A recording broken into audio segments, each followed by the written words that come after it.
Eu nunca imaginei que contaria essa história, não na minha idade, não depois de tudo que aconteceu. Mas às vezes a verdade fica tão pesada dentro do peito que exige ser dita.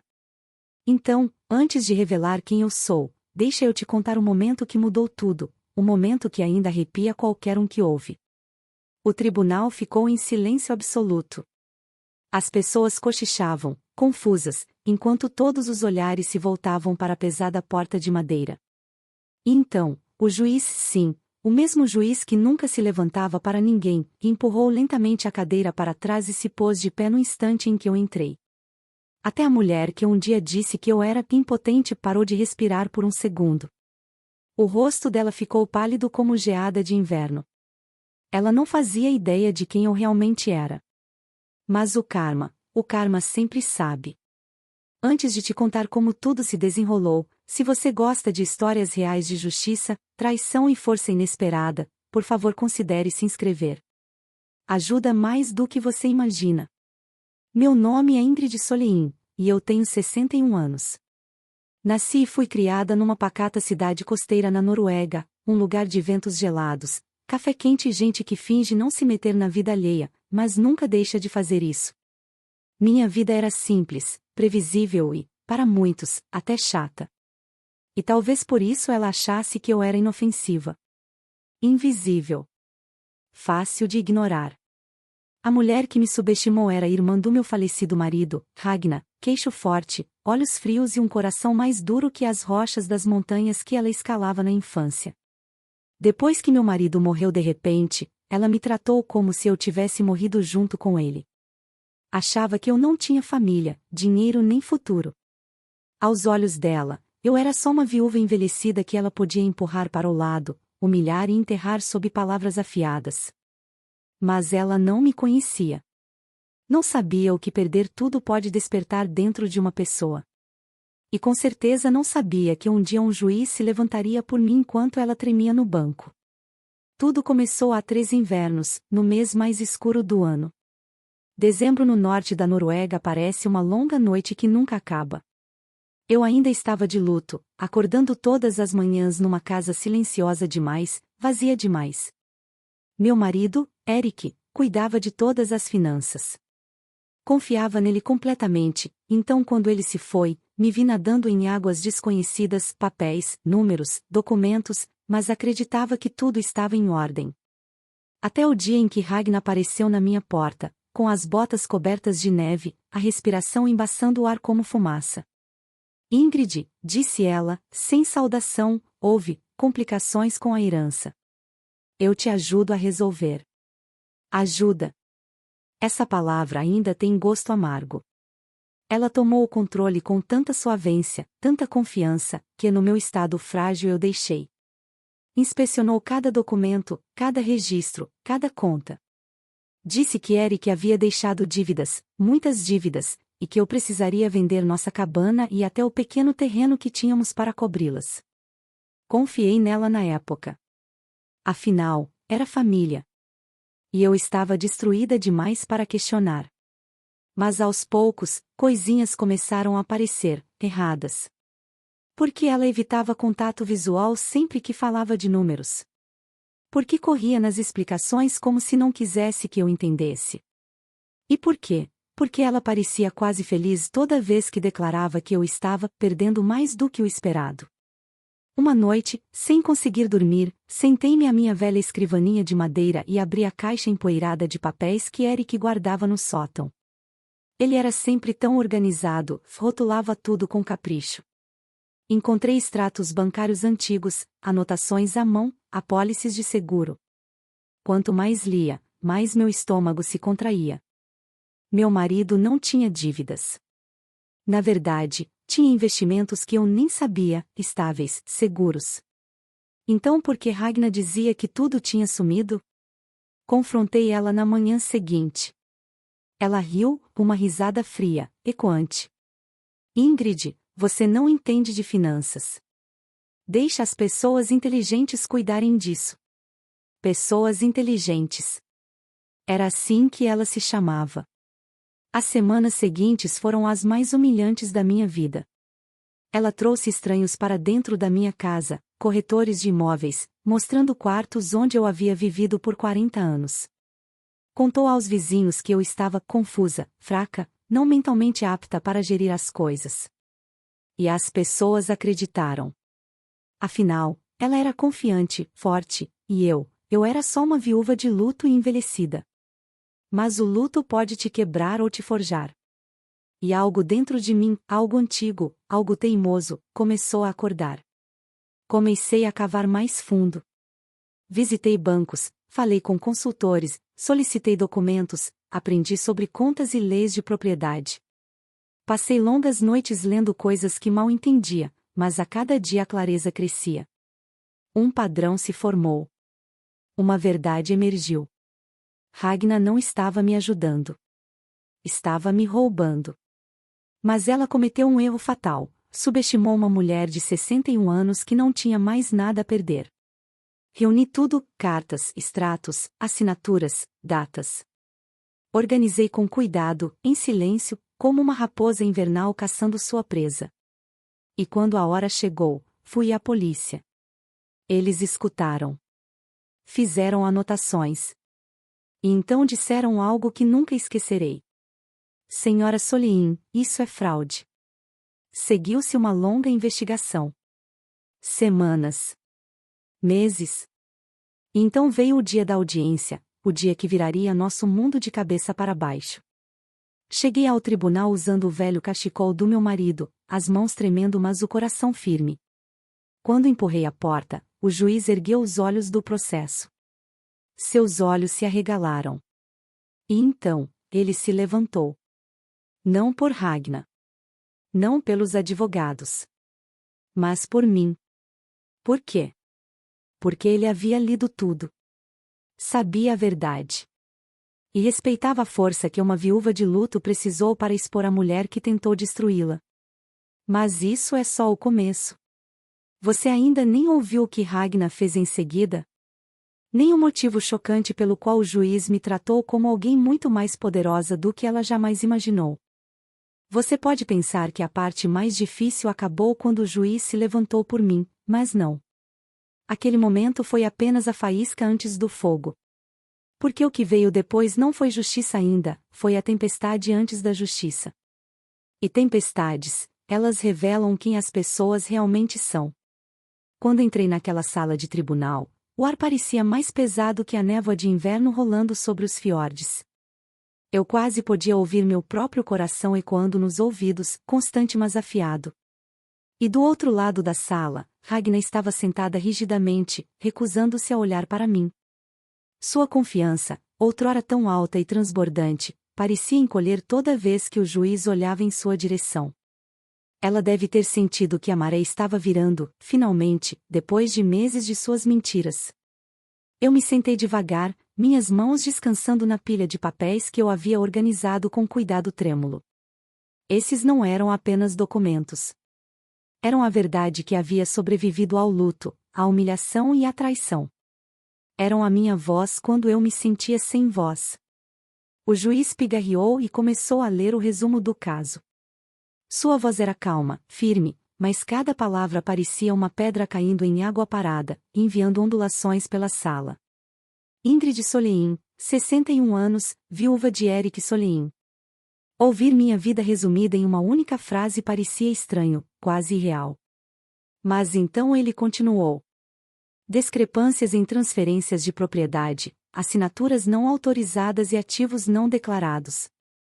Senti um calafrio se espalhar pela minha pele. Ele sabia. Ele tinha visto tudo. Então ele ergueu os olhos, olhando diretamente para mim. Senhora Soliin, obrigada pela sua coragem em trazer isso à tona. Coragem. Uma palavra que eu não ouvia dirigida a mim há anos. Mas antes que eu pudesse nem mesmo respirar, Ragna de repente se levantou. Não, ela disparou, sua voz subindo com pânico. Isso é um mal-entendido. Ingrid não entende de finanças. Ela está confusa, ela sempre está confusa. Suas palavras cortaram a sala, afiadas e frias. Por um momento, senti aquela humilhação familiar tentando rastejar de volta para os meus ossos. Aquela mesma impotência que ela havia me imposto por meses.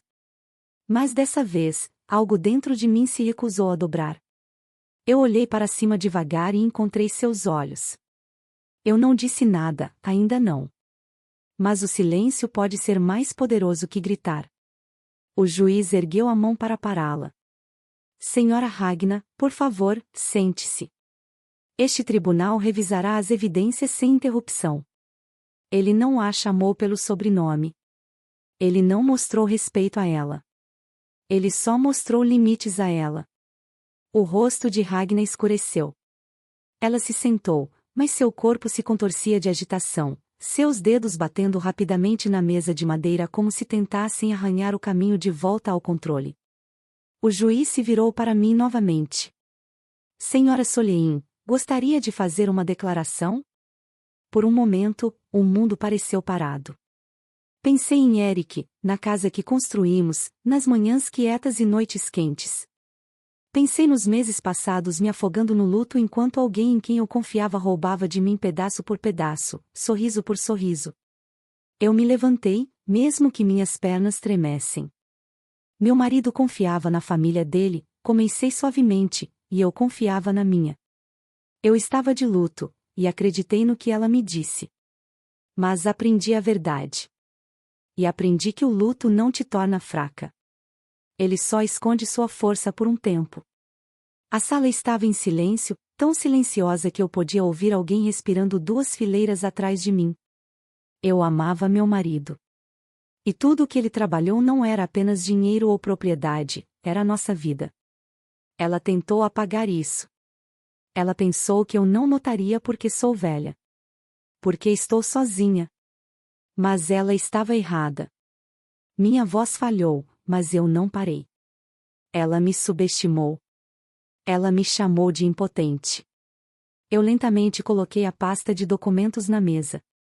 Mas eu não sou.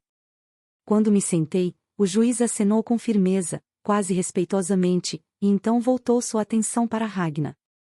E pela primeira vez, ela parecia assustada. Ele começou a ler as evidências. Cada papel, cada assinatura, cada transferência que ela havia escondido ou falsificado. A cada detalhe, o rosto de Ragna ficava mais tenso, sua mandíbula tão apertada que eu pensei que poderia rachar. Sua respiração ficava superficial. Ela esfregava as palmas das mãos na saia repetidamente, um hábito nervoso que ela nunca conseguirá esconder. Em um momento, ela bateu com as mãos na mesa. Isso é injusto. Ela manipulou isso. Ela está mentindo. Mas o juiz nem piscou. Senhora Ragna, você teve múltiplas oportunidades para fornecer seus próprios registros financeiros. Você não apresentou nada. A senhora Solein apresentou mais de 40 documentos, verificáveis e cruzados. Você não falará novamente a menos que seja permitido. Ragna abriu a boca, mas então a fechou, seus lábios tremendo. Sua arrogância finalmente estava rachando. O tribunal sussurrava ao nosso redor. Algumas pessoas olhavam para mim com admiração quieta, outras para ela com decepção. Há um tipo particular de silêncio que vem quando uma comunidade percebe que julgou alguém errado. Eu podia sentir esse silêncio agora, envolvendo-me como um calor há muito atrasado. E então, exatamente quando o juiz se preparava para entregar uma decisão intermediária, algo inimaginável aconteceu. Ragna se inclinou para trás na cadeira, sua mandíbula apertada, seus olhos queimando com algo entre ódio e desespero. Então ela sibilou, autossuficiente para todos ouvirem. Você não merece nada, Ingrid. Você não era nada antes de Eric, e sem ele, você é só uma velha solitária se agarrando a uma propriedade que nem entende. Toda a sala arquejou. A expressão do juiz mudou instantaneamente, seus olhos endureceram como gelo. Senhora Ragna, ele disse devagar, você acabou de revelar sua intenção. Este tribunal agora tem motivos para acreditar que você agiu com malícia e ganho pessoal. O rosto dela desabou em choque. Mas isso não foi o fim. O juiz olhou para mim novamente, dessa vez com algo mais que respeito, algo quase protetor.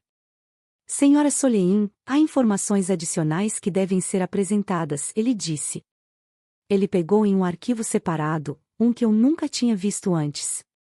Um envelope grosso, selado, com meu nome escrito na caligrafia do meu marido. Meu coração parou. Eu encarei, a respiração presa na garganta, minhas mãos de repente dormentes. O que Eric havia deixado para trás? O que havia sido mantido escondido de mim, todo esse tempo? Quando o juiz abriu o envelope e tirou a primeira página, seus olhos se arregalaram ligeiramente, como se nem ele esperasse o que estava lendo. E naquele momento, percebi algo terrível e milagroso. Essa história não era só sobre traição. Era sobre um segredo, um que mudaria tudo. O juiz segurou a primeira página da carta por um momento, como se estivesse pesando sua importância. O tribunal parecia encolher ao meu redor.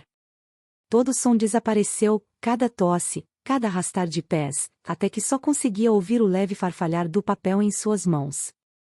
Meu coração batia forte contra as costelas, não mais por medo de Ragnar, mas pelo fantasma do meu marido sussurrando de volta à minha vida através daquele envelope selado. Ele me olhou com gentileza.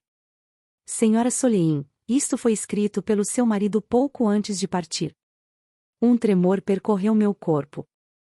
Agarrei as bordas da cadeira para me manter firme. Ragnar, que momentos antes cuspia veneno contra mim, de repente se inclinou para a frente, os olhos estreitados como uma loba farejando algo que desejava desesperadamente roubar. O juiz começou a ler em voz alta. Ingrid, leu ele, se você está ouvindo estas palavras, então eu não estou mais com você. Eu te conheço. Conheço sua suavidade, sua bondade teimosa, sua lealdade inabalável. E temo que alguém possa se aproveitar de você na sua dor. Meu fôlego prendeu na garganta. Eric me conhecia, conhecia minhas fraquezas e minhas forças, melhor do que qualquer pessoa jamais conheceria. O juiz continuou. Por isso, coloquei nossos bens, cada propriedade, cada investimento, cada coroa economizada, em um truste apenas em seu nome. Não pode ser tocado por ninguém. Nem sem minha assinatura. Nem sem o seu consentimento. Uma onda de sussurros rolou pelo tribunal. Meus olhos se embaçaram com lágrimas. Mas o juiz não havia terminado. Há uma nota a mais no final, disse ele suavemente. Ele virou a página, e vi suas sobrancelhas se erguerem em leve surpresa. As linhas seguintes eram mais curtas. Mais afiadas. Quase como se Eric as tivesse escrito sabendo exatamente o que aconteceria. E Ingrid, cuidado com Ragnar. Ela já tentou antes. Vai tentar de novo. Mas você é mais forte do que ela acredita. Um silêncio atônito engoliu a sala. Ragnar se levantou de um salto, como se picada por fogo. Isso é mentira, gritou ela, apontando um dedo trêmulo para a carta. Ele falsificou. Ela falsificou. Isso é falso. Mas o juiz ergueu calmamente uma segunda folha do envelope, uma que ela não esperava.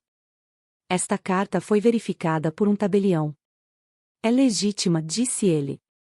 Sua voz era final, inabalável. Exatamente como a verdade. Ragnar congelou. Suas pernas pareceram ceder enquanto ela desabava de volta na cadeira. Seu rosto perdeu a cor, deixando apenas uma máscara pálida e trêmula de descrença. E então, algo estranho aconteceu. Pela primeira vez, vi algo por trás da raiva dela. Medo. Não medo de punição, mas medo de ser vista, verdadeiramente vista, pela pessoa que ela havia se tornado. O juiz colocou as cartas sobre a mesa e cruzou as mãos.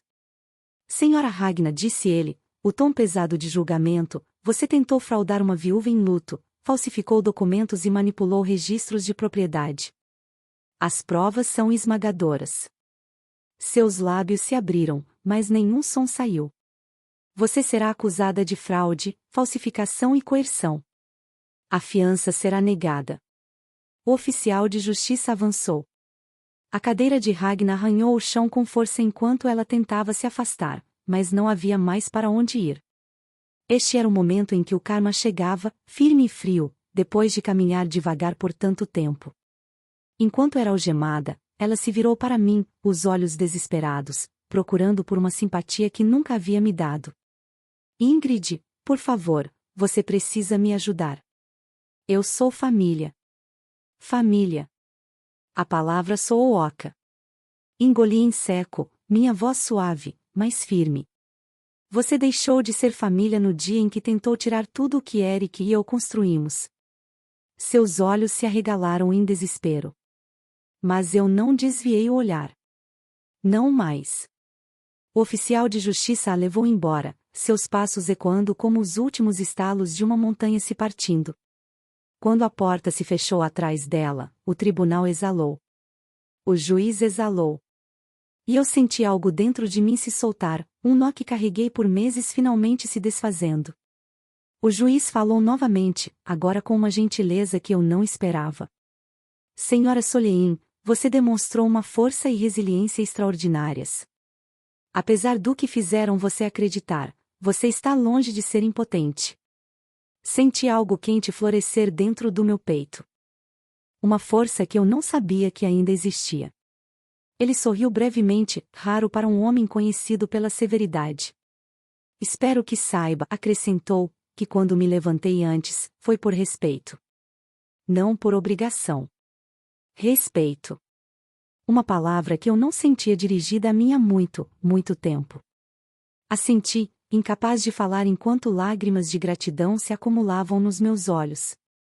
Quando a audiência terminou, pessoas se aproximaram de mim, vizinhos, estranhos, até funcionários do tribunal. Alguns pediram desculpas por terem acreditado em Ragna. Outros elogiaram minha coragem. Outros simplesmente apertaram minha mão, os olhos cheios de compreensão. Ao sair do tribunal, o sol de inverno rompeu as nuvens, apenas uma fresta, mas o suficiente para tocar meu rosto com calor. Parecia um sinal. Como se Eric estivesse caminhando ao meu lado. Do lado de fora, parei no topo da escadaria e olhei para a cidade, minha cidade. O lugar onde antes me sentia pequena. O lugar onde agora eu me erguia alta. E percebi algo. Força nem sempre ruge. Às vezes, ela é silenciosa. Às vezes, ela aprende. Às vezes, ela se quebra antes de crescer de volta mais forte. Eu fui subestimada. Desconsiderada. Empurrada para o lado. Mas no final, entrei naquele tribunal sozinha, e o juiz se levantou por mim. E Ragna, que acreditava que eu não tinha poder, finalmente entendeu a verdade. Você não pode roubar de alguém que se recusa a permanecer quebrada.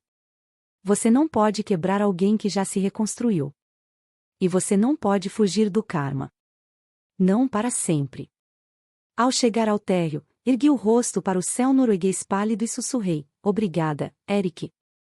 Então caminhei para casa, não como uma viúva perdida no luto, mas como Ingrid Solein.